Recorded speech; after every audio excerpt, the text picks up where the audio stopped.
banyak sekali tantangan yang kita hadapi sebelum hari H maupun saat hari H. Jadi mungkin kalau sebelum hari H itu ya memang karena sekarang itu informasi itu banyak beredar sehingga kadang ada kabar-kabar yang kurang benar beredar, itu kadang bisa membuat kita ya pusing gitu ya menghadapinya, tapi alhamdulillah berhasil kita hadapi. Ada isu-isu yang kurang sedap. Transparansi itu kan salah satu prinsip utama ya dalam penyelenggaraan pemilu. Prosesnya itu dijamin karena pada saat di TPS penghitungan suara itu kan harus bisa disaksikan oleh masyarakat. Jadi kalau ada TPS yang hitungnya diem-diem atau tertutup atau nggak ada suaranya, itu nggak boleh. Itu berarti tidak, harus itu melanggar prinsip transparansi ya, tidak transparan. Tapi semua TPS itu penghitungannya harus bisa disaksikan masyarakat. Itu di TPS. Kemudian rekapnya sesudah penghitungan suara di TPS itu sejak pemilu kemarin kan KPU menggunakan Sirekap, aplikasi Sirekap. Jadi diupload melalui aplikasi Sirekap, masyarakat bisa langsung memantau di situsnya infopemilu.kpu.go.id ya. Untuk calon nomor 1, Ibu Haja Fathia Rafiq SCMM dan Pak Haji Sukirmani, saya ada bocoran ini Mbak ya, biar nggak meleset, itu 306.443 suara atau 56,24%. Sedangkan calon nomor 2 Bapak Haji Riswadi SH dan Bapak Insinyur Haji Muhammad Amin MSI itu 238.486 suara atau berapa persen? Atau 43,76%.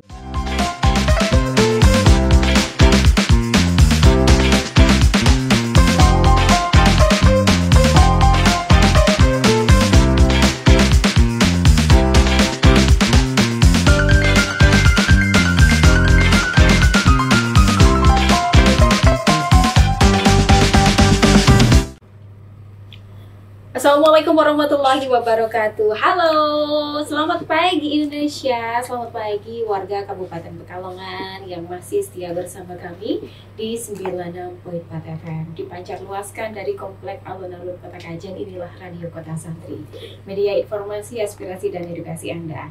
Senang sekali rasanya hari ini hari Jumat, saya Yuni Zarana bisa menemani Anda di Mitra Keluarga ya, bersama tamu dari Komisi Pemilihan Umum Kabupaten Pekalongan.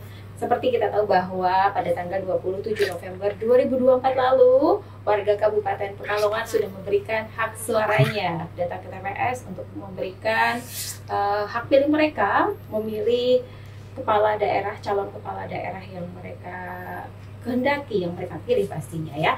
Dan hasilnya juga sudah keluar ya, Anda sudah tahu, tapi kita juga pengen tahu dari segi atau sudut pandang panitia pemilihan umum yang bertugas, yaitu KPU Kabupaten Pekalongan dalam hal ini. Tema kita sangat menarik hari ini terkait dengan hasil pleno penetapan kepala daerah tahun 2024. Nah, untuk Anda yang punya pertanyaan dengan tema kita hari ini, silakan bisa gunakan telepon di 381293 atau via WA di 0878 3818686716. Media sosial kita juga bisa Anda pergunakan ya.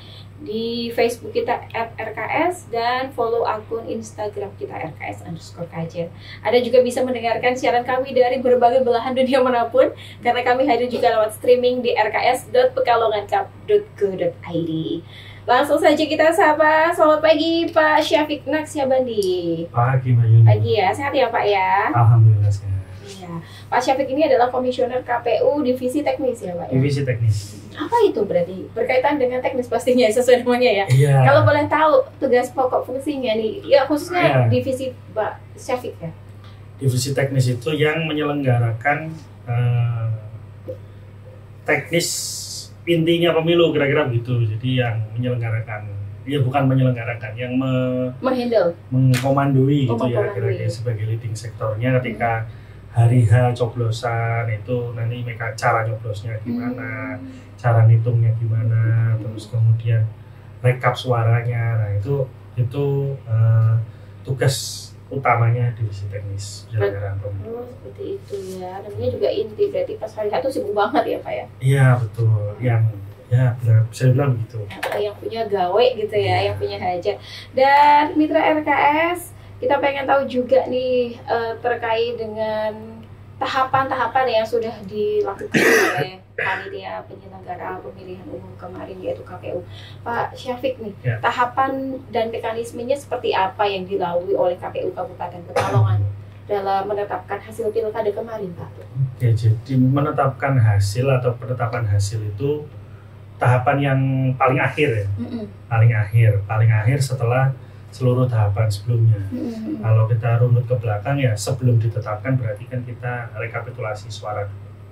Rekapitulasi suara, sebelum rekapitulasi suara berarti penghitungan dulu ya, pemungutan suara dan penghitungan suara. Nah itu pemungutan dan penghitungan kan kita tahu sudah kita laksanakan semua pada 27 November. Terima kasih kepada seluruh warga masyarakat Pekalongan yang sudah menggunakan hak pilihnya, menyukseskan pemilu. Kita kalau bahasa gampangnya coblosan pada hari itu dari Rabu, kemudian dilakukan rekapitulasi tingkat kecamatan itu pada tanggal 1-2 Desember, kemudian rekapitulasi tingkat kabupaten sesudah rekapitulasi tingkat kabupaten ada masa memberi kesempatan kepada peserta pemilu kalau mau mengajukan gugatan. Jadi setelah rekapitulasi tingkat kabupaten ditetapkan, peserta pemilu yang bisa dibilang kurang puas atau merasa tidak tepat hasilnya boleh menggugat. Itu diberi waktu 3 hari oleh Mahkamah Konstitusi. Kalau tidak ada gugatan, maka KPU Kabupaten Pekalongan bisa menetapkan hasil. Jadi kalau yang saat rekap itu hasil yang ditetapkan itu suara, jumlah suara. Kalau tidak ada gugatan, yang ditetapkan adalah bupati terpilih atau calon bupati, wakil bupati terpilih. Itu sudah kita tetapkan kemarin tanggal 9 Januari. 9 Januari berarti sudah 1 bulan lewat ya. Sudah ditetapkan. Ya. Seperti itu ya Pak ya. Tadi disampaikan Pak Syafiq dalam prosesnya ini kan cukup panjang ya. Tadi ada rekap di kecamatan juga, kemudian di kabupaten. Ada juga masa sanggah ya Pak ya? Ada gugatan gitu ya. Gugatan. Kalau di Kabupaten Pekalongan sendiri, kemarin ada gugatan tidak Pak Syafiq? Untuk Kabupaten Pekalongan itu tidak ada gugatan, Pak.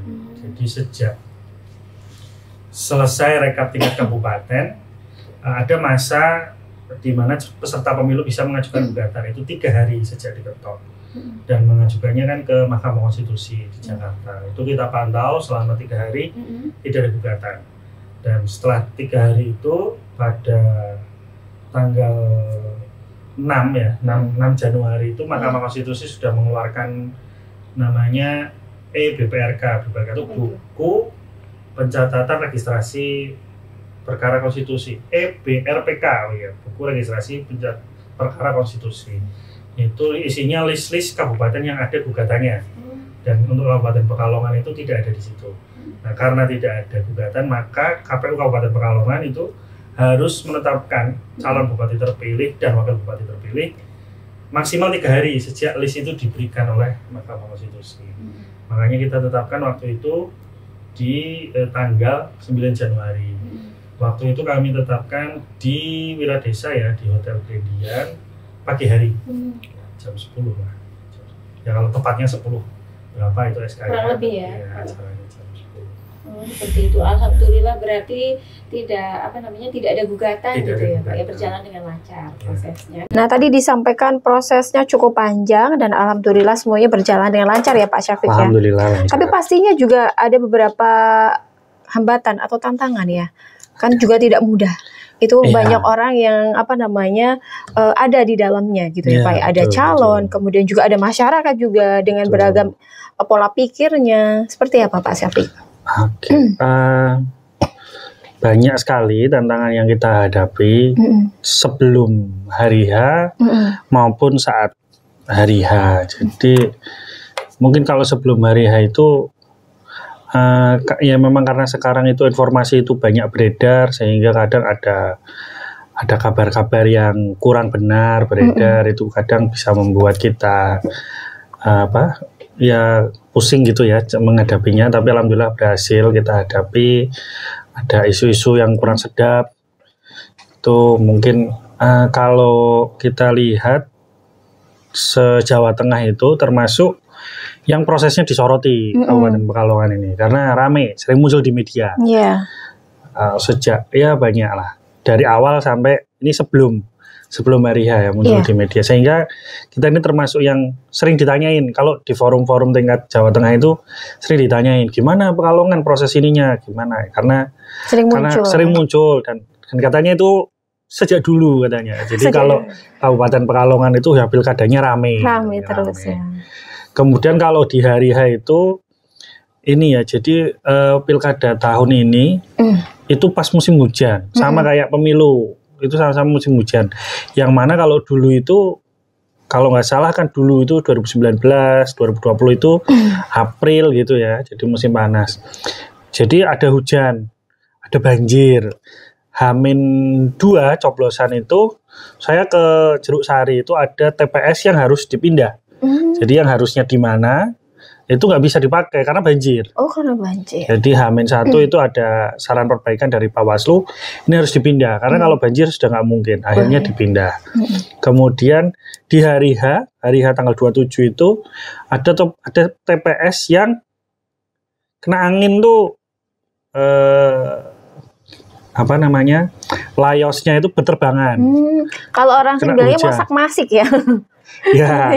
Ya. Jadi bangunan TPS-nya kena angin hujan tuh sampai berterbangan. Padahal menurut info PPS atau PPK di situ itu titik itu tuh tiap pemilu dijadikan TPS, tapi baru di tahun kemarin itu kena angin sampai roboh lah bangunan TPS-nya, sehingga yang tadinya itu kan di pelataran di halaman resmil ya, itu berpindah ke dalam resmil.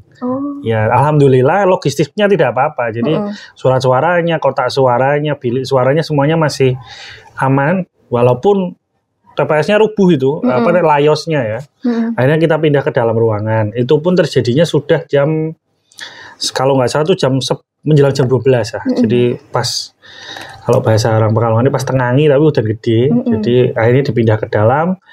Kebetulan ada mekanismenya. Jadi waktu yang hilang untuk relokasi itu ditambahkan. Jadi kan harusnya coblosan itu sampai jam 1, tapi kan selama rubuh itu ada 20 menit, akhirnya untuk TPS tersebut di Desa Pagumengan Mas itu nambah 20 menit. Nah, jadi coblosannya nambah 20 menit karena 20 menit yang tadi itu dipakai untuk relokasi.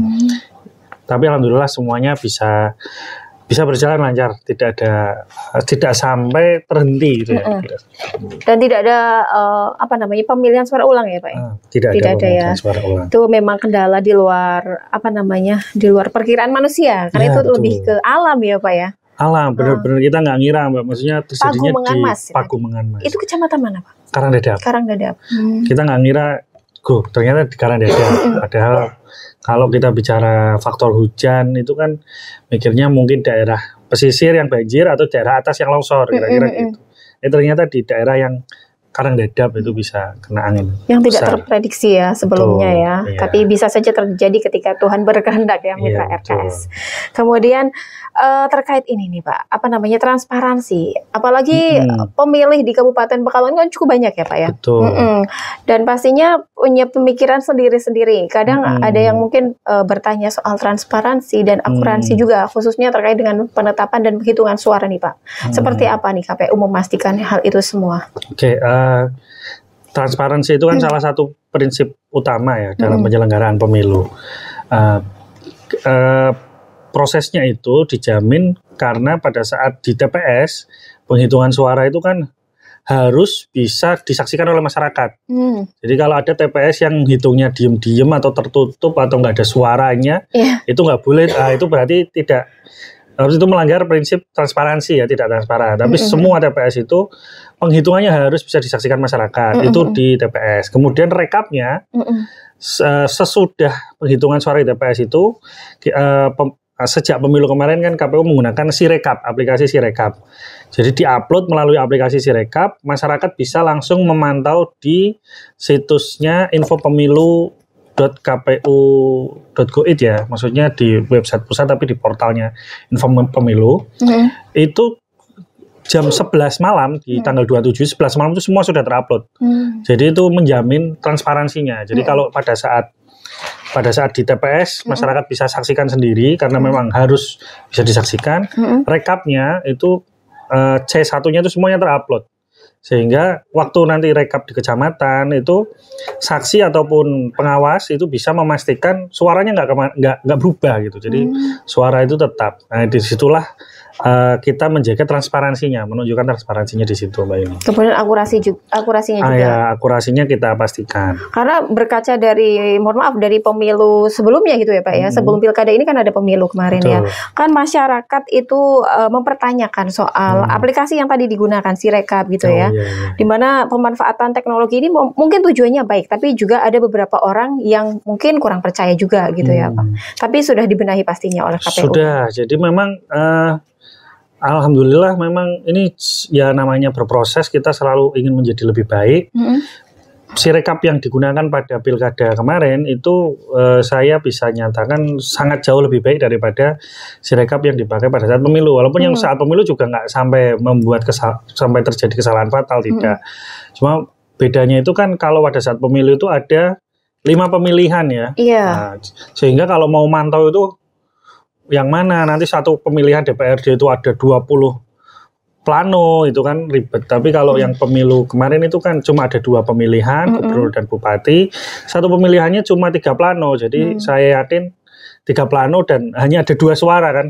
Baik bupati maupun gubernur kan calonnya cuma 2. Sehingga kita memantaunya tuh mudah lah. Saya kira itu bisa menjawab keraguan masyarakat bahwa ini aplikasinya sudah semakin baik. Sudah semakin baik dan lebih baik pastinya ya. Oke, kemudian terkait dengan ini Pak, perolehan suara nih, khususnya di Kabupaten Pekalongan, karena ada 2 kandidat waktu itu ya Pak ya. Seperti apa Pak perolehan suara yang sudah masuk ke KPU Kabupaten Pekalongan? Oke, perolehan suara seperti sudah kita tetapkan dalam pleno waktu rekap itu, untuk calon nomor 1 Ibu Haja Fadia Rafiq SCMM dan Pak Haji Sukirmani, saya ada bocoran ini Mbak ya, biar nggak meleset, itu 306.443 suara atau 56,24%. Sedangkan calon nomor 2 Bapak Haji Riswadi SH dan Bapak Insinyur Haji Muhammad Amin MSI itu 238.486 suara atau berapa persen? Atau 43,76%. Ya gampangnya kalau orang mau ingat-ingat 56 sama 43. Atau kalau dibulatkan ya 56 dengan 44 gitu persentasenya. Seperti itu ya mitra RKS, dan alhamdulillah tidak ada gugatan gitu ya Pak ya. Kemudian ini nih Pak, tingkat partisipasi pemilih sendiri di Kabupaten Pekalongan pastinya juga kan mungkin ada semacam target gitu nggak sih Pak? Betul ya. Untuk partisipasi pemilih ini berada di angka 77,01%. 77,01% ini kalau dibandingkan pemilu, kalau dibandingkan pemilu kemarin itu 2024 itu ada di angka 82%. Ya, tapi kalau dibandingkan dengan pilkada 2019 itu kita hanya turun 0,05%. Jadi 77,5% ya kali di waktu itu ya. Saya kurang ingat persisnya, tapi kita turunnya 0,05%. Jadi kalau bandingannya dengan Pileg atau Pilpres itu kita memang di bawahnya, tapi kalau bandingannya dengan pemilu yang dulu itu di bawahnya tuh sedikit lah, hanya sedikit saja. Jadi kita tuh 77,01%. Kalau bicara target, ya karena kemarin pemilunya itu bisa sampai 82%, kami dengan percaya diri menargetkan 80%. Tapi ternyata belum tercapai karena masih hanya bertahan di angka 77%. Oke, 77%. Ini kira-kira kenapa Pak Syafiq? Kenapa tingkat partisipasi pemilih yang ditargetkan jauh di bawahnya? Kami kemarin sudah sempat mencari tahu kenapa bisa begitu. Jadi ada beberapa faktor ya. Kalau partisipasi pemilih itu kan secara alamiah tidak mungkin 100%. Karena pasti ada orang yang sudah meninggal, meninggalnya mepet hari H itu kan pasti di DPT-nya masih ada. Kemudian ada orang yang merantau, ada orang yang merantaunya karena pekerjaan atau karena pendidikan gitu, itu tidak pulang. Tapi secara umum kalau kemarin itu kalau kita bedah per kecamatan, di antara yang paling rendah itu ada 2 ya, ini Siwalan dan Wonokerto. Itu 2 kecamatan yang partisipasinya di bawah 70% malah. Itu faktornya kalau orang Wonokerto itu banyak yang melaut, kalau orang Siwalan itu banyak yang merantau. Nah, itu sudah teridentifikasi waktu pendistribusian C pemberitahuan ya, atau kalau orang zaman dulu bilangnya undangan. Sudah ketahuan ini orang nggak bakal nyoblos, cuma kan kita nggak mungkin mencoret beliau, sehingga akhirnya tercatat partisipasinya bertahan di angka 77% lah. Oke, seperti itu. Kemudian nih Pak, terkait dengan pelanggaran, mungkin ada nggak sih kemarin ditemukan pelanggaran pada Pilkada 2024 Pak? Oke, pelanggaran itu kan kalau boleh saya sampaikan, pelanggaran itu kan yang menentukan itu melanggar atau tidak itu kan Bawaslu ya. Kalau pada yang fatal-fatal itu kalau kita ikuti bersama kan berarti saya juga penonton gitu ya dalam hal pelanggaran itu. Tidak ada yang ini ya, tidak ada sepertinya. Kita kan dengar ada isu macam-macam itu tapi tidak terbukti. Tapi kalau pelanggaran yang sifatnya misalnya APK berada di tempat yang tidak sesuai itu ya ada, dan itu sudah berjalan proses koreksinya. Jadi misalnya ada APK di fasilitas umum yang nggak boleh, itu kan Bawaslu akan bersurat, nanti kami akan menyurati tim sukses untuk dikoreksi. Jadi ya kalau itu dianggap pelanggaran mungkin semacam itu saja, tapi pelanggaran yang besar-besar itu, yang fatal itu tidak ada lah. Biasanya kalau seperti itu berarti kan Bawaslu langsung menegur KPU Pak? Sistemnya seperti apa mekanismenya? Kalau Bawaslu, kalau APK itu kan APK itu ada yang difasilitasi KPU, ada yang tidak. Tapi kan regulasinya dari KPU, sehingga kalau ada pelanggaran itu Bawaslu akan menyurati KPU, ini pelanggarannya terjadi di sini. Misalnya ada, kalau nggak salah tuh dulu ada APK di irigasi ya Pak ya. Terus kemudian ya KPU yang akan menyurati tim kampanyenya bahwa APK yang di situ harus dipindahkan kira-kira gitu. Koordinasi sejauh ini Pak dengan pihak Bawaslu, karena dua-duanya juga terlibat sebagai panitia juga ya Pak ya. Bawaslu sebagai pengawasan, KPU sebagai teknisnya seperti itu. Sejauh yang terjadi kemarin seperti apa Pak? Alhamdulillah sekali kita komunikasi KPU dengan Bawaslu ini sangat bagus, sangat baik. Bahkan kami ini merasa chemistry-nya sangat pas sekali. Bahkan beberapa orang bilang ini di antara yang cocok lah KPU dan Bawaslu-nya dibanding tahun-tahun sebelumnya. Mungkin tahun sebelumnya nggak ada masalah, cuma yang ini kayaknya karena mungkin secara orangnya juga sefrekuensi gitu, jadi nyambungnya cepat. Sehingga kami tiktokannya cepat. Kita punya grup WhatsApp tuh khusus 5 orang KPU dan 5 orang Bawaslu. Itu kalau ada perkembangan itu pasti langsung diinfokan di situ. Banyak kok saran dari Bawaslu atau rekomendasi dari Bawaslu. Sebagai contoh itu yang pemindahan TPS itu di Jeruk Sari, itu kan saran dari Bawaslu. Jadi H-2 itu kan ada banjir di Tirto sana, Pantura sana, kemudian dari Bawaslu turun meninjau, akhirnya muncullah saran perbaikan bahwa TPS-nya harus dipindah. Ya sudah kita laksanakan. Jadi saling bekerja sama gitu ya untuk suksesnya Pilkada 2024 kemarin, dan alhamdulillah juga hasilnya berjalan dengan lancar ya. Setelah itu tahap selanjutnya apa Pak Syafiq? Oke, jadi tahapnya setelah penetapan hasil di tanggal 9 Januari itu KPU bersurat kepada DPRD yang isinya tuh pengusulan pengesahan pengangkatan bupati terpilih itu ya. Itu kami bersurat pada tanggal 10 karena memang aturannya sehari setelah itu. Kemudian habis itu DPRD punya waktu 5 hari kerja untuk melakukan paripurna pengesahan itu hasil. Kemudian sebenarnya proses sesudah itu sudah bukan ranahnya KPU karena itu sudah ranahnya pemerintahan ya. Jadi Mendagri yang akan melantik kan Mendagri atas usulan DPRD atas hasil pemilu yang dilaksanakan KPU. Nah, saya kira sekarang prosesnya usulan itu kan sudah masuk oleh DPRD sudah lama sekali waktu itu, yang di bulan Januari, nggak sampai 5 hari sudah masuk dan kita sedang menunggu pelantikannya. Kira-kira kapan itu Pak Syafiq? Apakah sudah keluar jadwalnya? Dulu itu pernah ada perpres yang mengatur jadwal pelantikan bupati itu tanggal 10 Februari, tapi kan itu mundur. Kalau kita ikuti beritanya kan diundur karena ya satu dan lain hal lah oleh Mendagri. Nah ini bocorannya ini masih bocor. Kenapa saya bilang bocoran karena baru info di WhatsApp Mbak.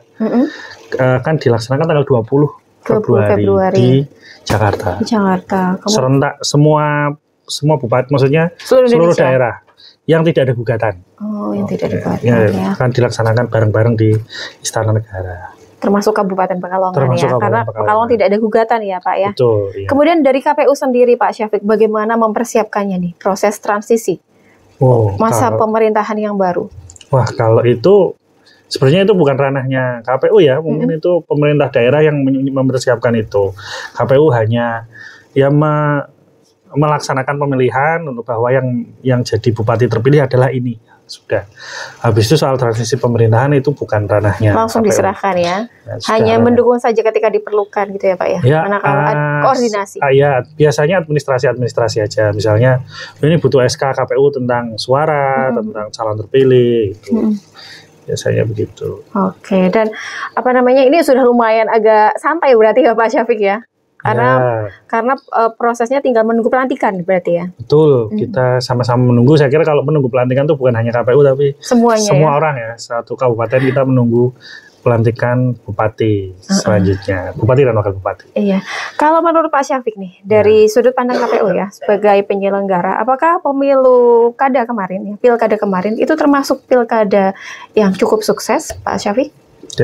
Itu menarik ya pertanyaannya. Jadi kalau mau dibilang tidak sukses tapi sudah ada hasilnya. Jadi kita pakai standarnya ya sudah ada hasilnya, ada suara pemenangnya, berarti itu sudah terlaksana dengan baik ya, ada hasilnya. Tapi kemudian tidak ada gugatan, tidak ada akses berkepanjangan, jadi tidak menimbulkan residu-residu konflik ya. Kita alhamdulillah. Jadi sekarang kan seluruh masyarakat Kabupaten Pekalongan sepertinya sudah nggak ada sisa-sisa konfliknya, tidak ada.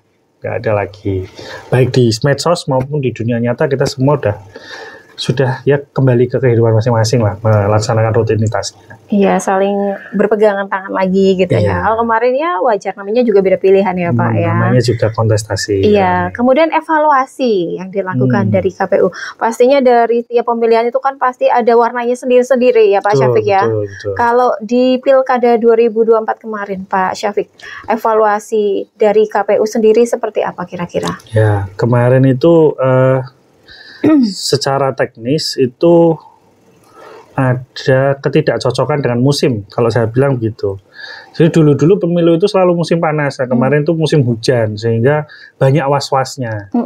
Was-was tiba-tiba tanah longsor. Kita tahu daerah atas itu misalnya, saya waktu itu mengecek TPS di desa Bodas ya, di Kandang Serang. Itu kan ada satu dusun tuh yang benar-benar aksesnya tuh jauh. Itu kalau sampai terjadi hujan lebat atau bahkan misalnya sampai longsor, hujan lebat aja, pasti distribusi kotak suara tuh terganggu sekali. Jadi di antara evaluasi besarnya semoga ke depan, walaupun ini yang bisa menentukan orang-orang di Jakarta, di pusat, ya semoga tidak dilaksanakan di musim hujan lagi. Karena itu banyak kendala cuacanya, itu banyak. Bisa waktu distribusi kotak suara kehujanan, segala macam lah. Waktu ke TPS maupun waktu kembali dari TPS itu bisa ada masalah. TPS-nya kayak tadi di Karangdadap kena hujan sampai lepas layosnya, itu semua karena di musim hujan. Yang besar itu sih Pak, evaluasinya. Lebih ke alam ya Pak ya? Ya, sehingga yang bisa kita lakukan kan menggeser tanggalnya ya, supaya nggak di musim hujan besar itu. Iya, apalagi Kabupaten Pekalongan termasuk wilayah yang rawan banjir, rawan bencana alam katanya kemarin Pak Sekda bilang gitu ya, Pak Syafiq ya. Kemudian tadi tingkat partisipasi pemilih belum mencapai target ya Pak Syafiq. Ya, belum mencapai target. Ke depan seperti apa untuk meningkatkannya Pak Syafiq? Ya, pasti ke depan KPU yang akan datang di pemilu 5 tahun lagi ya harus mengidentifikasi dengan benar. Jadi mungkin harus sampai ke level kecamatan atau bahkan desa. Jadi kayak kemarin itu kan yang partisipasinya tinggi misalnya Buaran itu sudah bagus. Nah tinggal yang rendah-rendah seperti Siwalan Wonokerto itu diidentifikasi betul ini masalahnya apa kok bisa berkurang.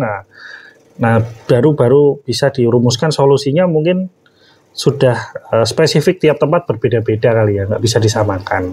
Seperti itu ya. Mudah-mudahan ke depan tingkat partisipasi pemilih lebih banyak, kalau bisa melebihi target bahkan ya Pak Syafiq ya.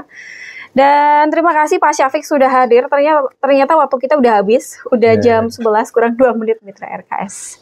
Terima kasih yang sudah setia mendengarkan kami. Mudah-mudahan banyak informasi yang Anda dapatkan hari ini. Sukses terus untuk Pak Syafiq dan kawan-kawan. Sukses terus juga buat RKS. Amin. Mudah-mudahan di penyelenggaraan pemilu berikutnya berjalan dengan lancar sesuai yang diharapkan ya. Mitra RKS, sampai di sini kebersamaan kita. Mudah-mudahan apapun hasilnya kita bisa menerima untuk Kabupaten Pekalongan tercinta. Sampai di sini kebersamaan kita. Saya Yuni Zarana, Syafiq Naksyabandi, Komisioner KPU Kabupaten Pekalongan, dan seluruh kru yang bertugas pamit undur diri. Selamat siang, selamat bertugas. Tetap semangat dan berkarya. Sukses luar biasa. Wassalamualaikum warahmatullahi wabarakatuh.